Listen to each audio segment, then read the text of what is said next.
আসসালামু আলাইকুম ওয়া রাহমাতুল্লাহ। আল্লাহু আকবার। মানুষের নয়, সার্বভৌমত্ব, আইন বিধান ও নিরঙ্কুশ শাসন কর্তৃত্ব একমাত্র আল্লাহ, এটাই মহাসত্য। এই মহাসত্যের ভিত্তিতে জাতীয় ঐক্য গঠনের লক্ষ্যে মৃত সকল মা ও বোনদের, মৃত সকল ব্যক্তিদের দোয়া, রুহের মাগফিরাত কামনায় এবং জীবিত সকলদের সার্বিক কল্যাণের দোয়ার লক্ষ্যে 29তম বার্ষিক ইসলামী মহিলা মাহফিল।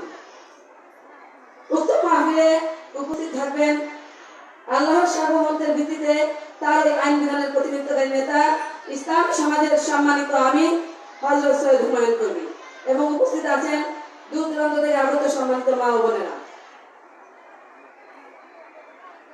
সমাজ ও রাষ্ট্র গঠন এবং পরিচালনার জন্য সর্বাধিক গুরুত্বপূর্ণ বিষয় হচ্ছে সংবিধান। পবিত্র কোরআনে মানব জাতির জন্য কল্যাণকর পরিপূর্ণ একমাত্র সংবিধান। আল কোরআনের মূল বিষয় সার্বভৌমত্ব, আইন বিধান ও নিরঙ্কুশ শাসন কর্তৃত্ব একমাত্র আল্লাহ।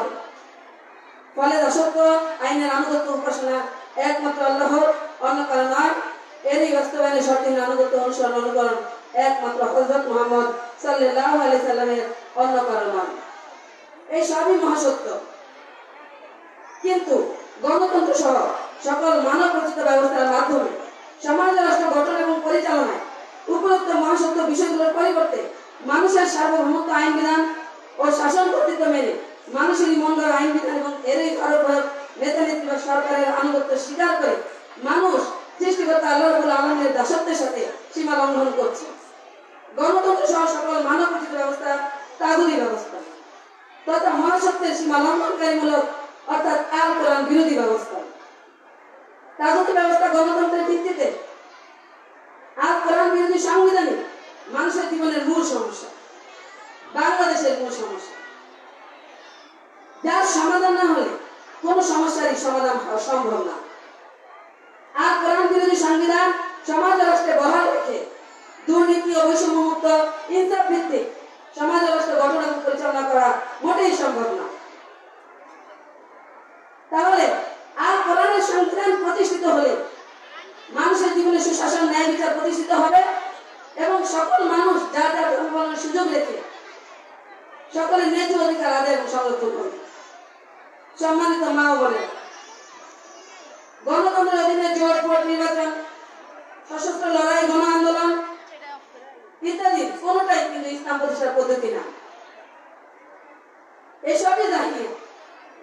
সকল প্রকার জাহিলি সমাজের বিপরীতে মহাসত্য বিষয়গুলোর দাওয়াত গ্রহণের মাধ্যমে দাওয়াত কবুলকারী ইমানদারগণের সমাজ তথা ইসলামী সমাজ গঠন আন্দোলনে ইসলামের আইন বিধান, অর্থাৎ সমাজ ব্যবস্থায় ইসলাম প্রতিষ্ঠায় ইমানদারগণের রাষ্ট্রীয় নেতৃত্ব লাভে রাসূল সাল্লাল্লাহু আলাইহি সাল্লামের প্রদর্শিত শান্তিপূর্ণ একমাত্র পথ এবং পদ্ধতি।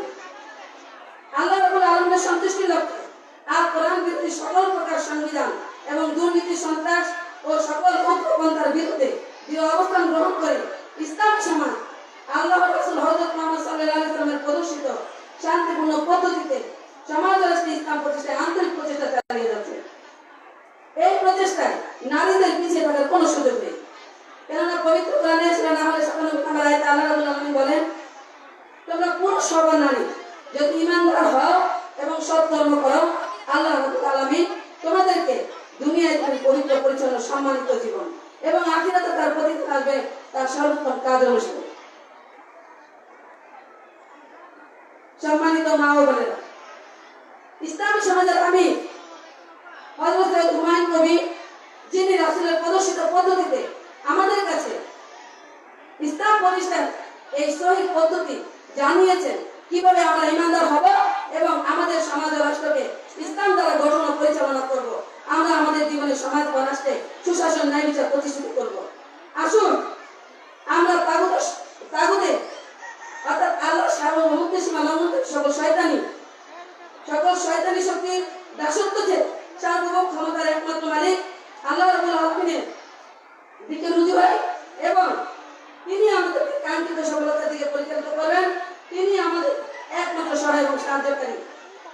আপনাদের সকলকে তিনি কল্যাণ ও মুক্তির পথে এবং আমাদের সকলকে তিনি কল্যাণ ও মুক্তির পথে যথাযথভাবে দায়িত্ব পালন করে আমাদের কাজ সম্পাদন করার যোগ্যতা তৌফিক তিনি দান করুন।